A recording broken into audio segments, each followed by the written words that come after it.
Hi friends, வாங்க இன்றைக்கி டக்குன்னு ஒரு குயிக்காக முடிக்கிற சமையல் தான். குடமிளகாயும் தக்காளியும் போட்டு ஒரு சாம்பார். ஏற்கனவே நான் கடுகு வெந்தயம்லாம் தாளித்து வச்சுட்டேன். தாளித்தோடனே அமர்த்திடுவேன், அது உங்களுக்கே தெரியும்.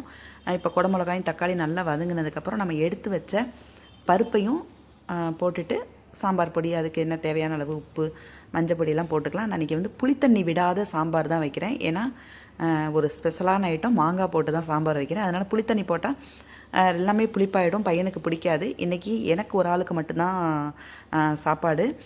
பசங்க வெளியில், பையனும் மருமக பொண்ணும் வெளியில் போயிட்டாங்க. இந்த பக்கம் சாம்பார் பொடி ஒரு 1.5 டீஸ்பூன், அதுக்கு தேவையான அளவு 1.5 டீஸ்பூன் சாம்பார் பொடி போட்டுக்கலாம். அப்புறம் அதுக்கு தேவையான உப்பு எல்லாம் போட்டு நம்ம மூடி வச்சுருவோம் ஃப்ரெண்ட்ஸ். இந்த பக்கம் சாதத்துக்கும் நம்ம வச்சிடலாம். ஏன்னா நான் ஒரு ஆள் தான் இன்றைக்கி எனக்கு சமையல். பையனும் மருமக பொண்ணும் காலையிலேயே நமஸ்காரம் பண்ணிவிட்டு அவங்க வெளியில் போயிட்டாங்க. இன்றைக்கி மத்தியானம் அவங்க லஞ்சு கிடையாது, நைட்டுக்கு தான். சரி, சேர்த்து சாப்பாடு சாம்பார் வச்சிட்டோன்னா நைட்டு இட்லி தோசைக்கு ரெடி ஆகிடும் இல்லையா? அதனால் எங்களுக்கு இன்றைக்கி வெட்டிங் டே. எனக்கு பெரியவங்க எல்லாருமே எங்களை ஆசீர்வாதம் பண்ணுங்கள். நான் இங்கே இருந்த மாதிரியே எல்லா பெரியவங்களுக்கும் நான் நமஸ்காரம் பண்ணிக்கிறேன்.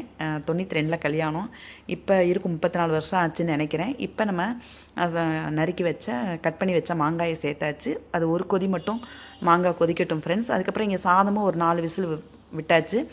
இப்படி நம்ம அவசரமாக நம்ம சமையல், ஏன்னா இன்றைக்கி சமையல் பண்ணவே லேட் ஆகிடுச்சு ஃப்ரெண்ட்ஸ். ஏன்னா நம்ம பூஜை வேலைலாம் முடிச்சுட்டு அப்புறம் 2 நாள் கழித்து வெளியில் போகிறோம். கொஞ்சம் வேலைகள் இருக்கும் இல்லையா, எக்ஸ்ட்ரா வேலைகள்லாம் கொஞ்சம் இருந்தது. அதெல்லாம் பார்த்துட்டு நான் சமையல் பண்ணுவோமா வேண்டாமா, சரி இன்றைக்கி நமக்கு மட்டும்தானே சமையல், அதனால் வேண்டாம், கஞ்சி வச்சு ஏதாவது குடிச்சுக்குவோம் அப்படின்ட்டு. ஏன்னா நம்ம நைட்டும் சாப்பிட்றதுல வயிறு அப்படியே குவான்னு சவுண்டு கொடுக்க ஆரம்பிச்சிருச்சு. சரி, ஓகே, டக்குன்னு நம்ம இந்த சமையலை பண்ணிடுவோம். எவ்வளோ நேரம் ஆக போகுது ஃப்ரெண்ட்ஸ் சமையல் பண்ணுறதுக்கு? அப்புறம் சாம்பாரை மாற்றிட்டு பெருங்காயம் எல்லாம் போட்டு மாற்றிட்டு, இந்த பக்கம் கத்திரிக்காய் ஒரு 10 கத்திரிக்காய் இருந்தது, அதையும் நல்லா வதக்கி காரப்பொடி போட்டு வதக்கிக்கலாம் அப்படின்ட்டு.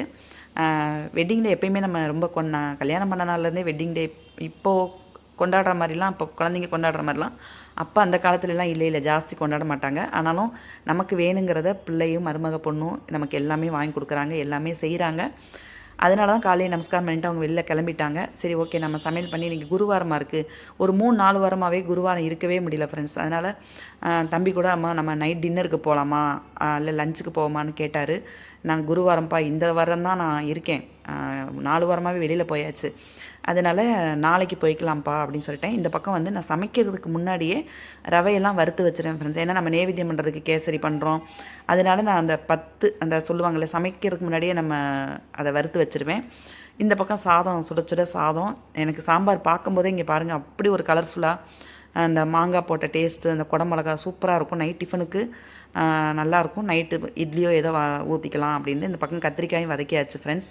அதனால் திரும்பவும் என்னோடய பெரியவங்க எல்லோரும், என் டிவி, அதாவது என்னோடய சேனல் பார்க்குற பெரியவங்க அனைவருக்கும் என்னுடைய நமஸ்காரம், ஆசீர்வாதம் பண்ணுங்கள். இந்த பக்கம் தயிர் இருக்குது, மாம்பழம் இருக்குது.